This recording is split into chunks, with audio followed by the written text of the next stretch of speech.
Hey guys, this is Peter Samuel again, and now I'm going to go ahead and show you our first Google application, I guess you could say, which is the Google Documents, or the Google document, and that is what we used to refer to as Google Docs, and now it's kind of become Google Drive, but the main way to get to it is once again drive.google.com, and I'm already logged in, so I don't have to worry about relogging in, but if you do, watch my Google Drive overview video in order to see how to log into Google Drive.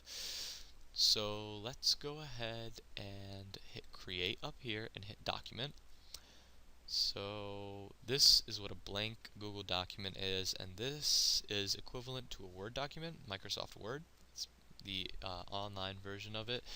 And I'd have to say that Google did a very, very good job in replicating all the important tools, functions, and look of a Google document, or of what Microsoft Word had created originally, which was the Word document.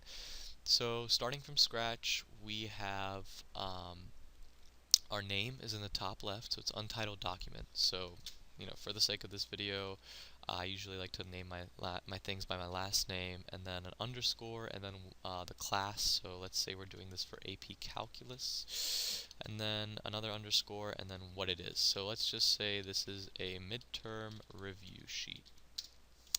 So automatically, it has made the name the tab is named that, so you can see that. And it appears in my Google Drive. So now we're going to go ahead and look at some of the major functions of the Google Word document. And one of the huge ones is the share button up here. If you're working on say a joint paper, I know I've done this for Model UN, or say you're working on a Google document where you want to share you're brainstorming with friends. You're going to go ahead and invite people by typing in their name. And if you saw my Google Contacts video, your Google Contacts will appear in the Google document in this share function right here. So IBGO came up. I've got my IBGO period 2, IBGO in general, IBGO period 1 contacts. Or you can type in, if you don't have groups set up, you can just type in individual people's names or individual people's emails. It all depends what you want to do, and you always separate them by commas and then write the next one.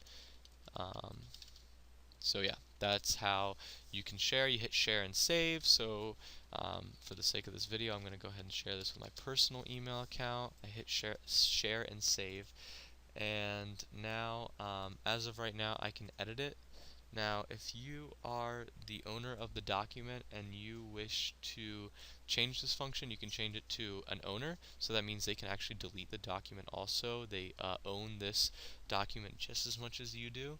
They can edit, which is the default, obviously, which means they can type on it. They can do whatever they want on it. They can comment, which means they can only leave comments, but they can't actually alter what's on the document, such as the text.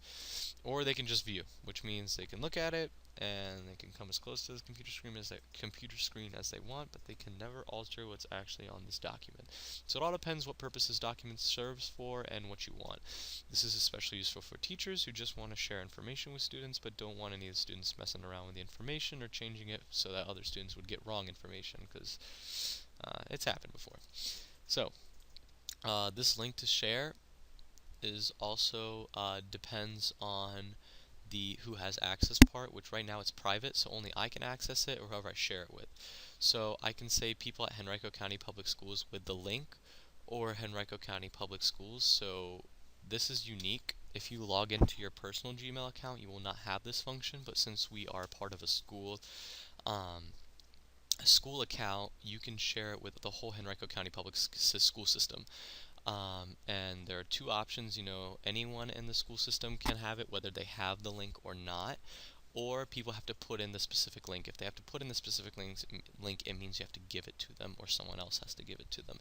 If you just leave it out there for them, they can find it with a simple, Google search or Google Drive search. And then this one's more generic, anyone with the link in general, no sign-in required, and public on the web, which means that with a simple Google search, anyone can find this document. So really, it honestly depends what you're trying to do. If this is your own personal research paper, you're probably going to keep it to yourself and maybe share it with your teacher. If when the time comes to turn it in, that's another way I've seen teachers request students turn in files, is to share it with them via Google Drive. It's a great idea. The teachers don't have to waste their personal Google Drive space because they can share it with the student, or the student can share it with them rather, excuse me. If it's an informative piece of work, like a poem that you want to share with everyone, then you go ahead and share publicly with the web. So that's one of the big major functions, which is the sharing function. Now, I'm going to go ahead and I already have created a calculus midterm study guide, so I'm going to go ahead and copy and paste it into Google Drive so that we have some substance to work with. And as you can see, sometimes the formatting between Google Drive and Word, Microsoft Word, can get a little funky, so bear with it, try to work with it. That's the best I can advise you. So right now I have stuff on here. I want to download this as a Microsoft Word doc, an open document for those of you that know what it is, a rich text format, a PDF, a plain text, or as a web page. So Google is great about giving you a lot of options about how you want to download it. If you have Microsoft Word, go ahead and download it as Microsoft Word. If you don't and you have only Adobe Reader, I'd suggest downloading as a PDF as my next option. If not and you have Open Document, go ahead and download it as an open document, then rich text, then plain text, then web. The difference between all of these is just mainly the formatting. Word doc is much easier to work with. PDF is the next one in line. It's not that bad. And then after that, it's the rest. The next thing is see revision history. So if you're sharing something with someone and you're like, wow, this person put a really good piece of information on here, I wonder who put that. You can figure out who that is, or vice versa. If someone puts something really bad and you're like, oh, that's awful, or someone put something that you really don't want in the presentation, you can figure out exactly who put it if and only if you have shared it with if you've shared it privately and with someone you know. If you say anyone with a link, there's no sign-in required, so all edits that are done to this document will be anonymous.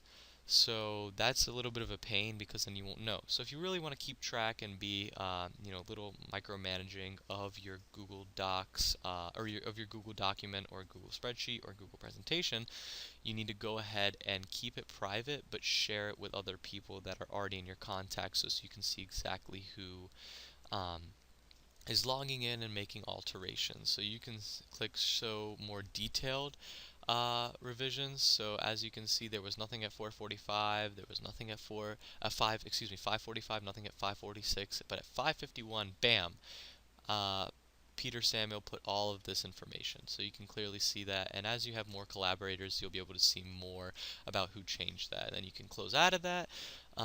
Also, sorry, real quick, I'll go back to that. You can restore to older versions. So say someone makes an edit that you don't like, or the group agrees that, oh, that edit's not good, we need to go back to an older version. You can hit restore to this version, and bam, it restores the version. But if you go and see the revision, that one's still there, so I can always revert back to the original that I just wanted to revert to, or I was just on, excuse me.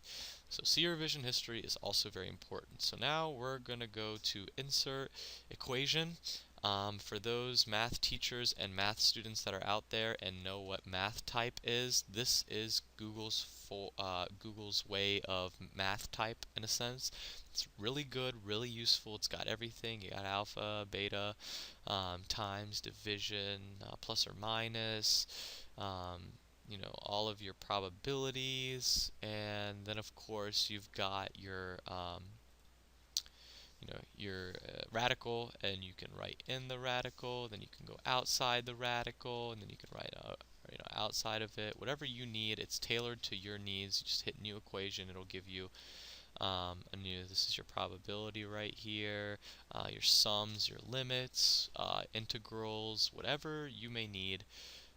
Google basically has it for you. That may be used for chemistry,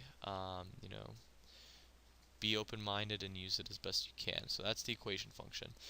Next is footnotes. So if you want to insert some footnotes for citations, just go ahead and insert footnote.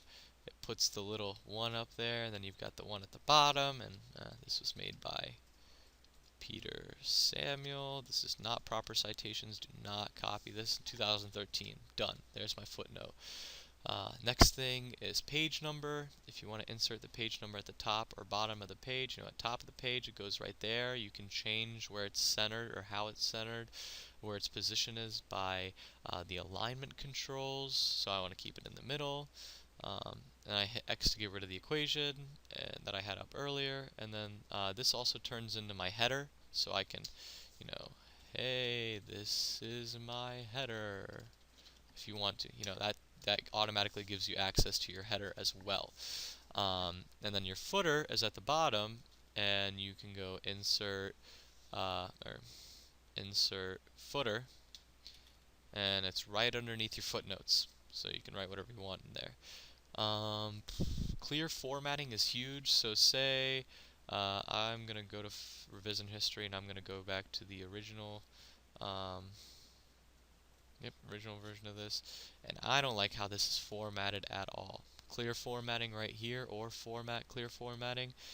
Everything becomes 11 Arial font. That's the default. And now I can format it, however I want to. I only want it bold and italics, and I'd rather have it 60. And I want to center it. Whatever you want, it tailors to your needs, and then I can hit it again, and it clears the formatting. So that can be really useful. If you want to find out your word count, because it seems to have magically disappeared, or you realize that this isn't the same thing as Microsoft Word, word count is under Tools. Shows you the word count, the characters with no spaces or with spaces, and pages. Another tool that's really useful is research. So if you research the word change, it comes up. Or you could research, say I'm doing calculus, I want to know what FTC is, the fundamental theorem of calculus. Federal Trade Commission came up, so maybe I need to be a little more specific. Fundamental theory of calculus. And of course I spelled fundamental wrong. I'm sorry, it's been a long day. So fundamental theory of calculus. And as you can see, I've got pictures, I've got the Wikipedia page, and as soon as you click on it, it opens up a new tab for you. So that's really useful for your research while you're writing a paper, whatever it may be. Then, of course, the final one is table. You can insert a table however big you want it to be. This is, or at least it goes up to 20 by 20. And you can insert that table. There it is. And then in order to add, you can insert a row above, you can insert a row below, and now you have 22 rows. You can insert columns however you want. So that's the last major function. That's all I have for you for Google Word documents. I know it's not a lot, but I think I hit all the important things that a student may need for completing projects or whatever, or actually using this great tool. So I will be covering Google Spreadsheets next. So please stay to be continued next. Thank you.